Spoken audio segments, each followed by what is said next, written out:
شروع اللہ کا نام لے کر جو بڑا مہربان نہایت رحم والا ہے۔ جب آسمان پھٹ جائے گا اور اپنے پروردگار کا فرمان سن لے گا اور یہی اس کے لائق بھی ہے، اور جب زمین ہموار کر دی جائے گی اور جو کچھ اس میں ہے وہ اسے نکال کر باہر ڈال دے گی اور بالکل خالی ہو جائے گی اور اپنے پروردگار کے ارشاد کی تعمیل کرے گی اور اس کو لازم بھی یہی ہے، تو قیامت قائم ہو جائے گی۔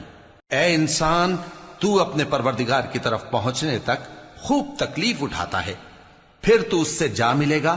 اب جس کا نامہ اعمال اس کے داہنے ہاتھ میں دیا جائے گا اس سے حساب آسان لیا جائے گا اور وہ اپنے گھر والوں میں خوش خوش واپس آئے گا، اور جس کا نامہ اعمال اس کی پیٹھ کے پیچھے سے دیا جائے گا تو وہ موت کو پکارے گا اور دوزخ میں داخل ہوگا۔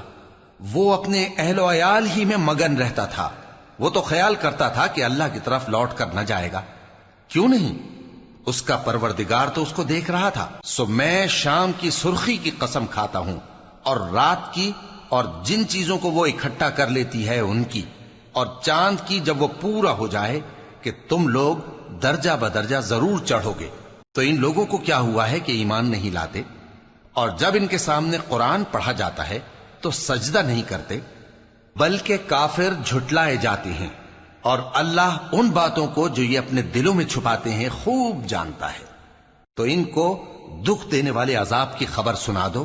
ہاں، جو لوگ ایمان لائے اور نیک عمل کرتے رہے ان کے لیے بے انتہا اجر ہے۔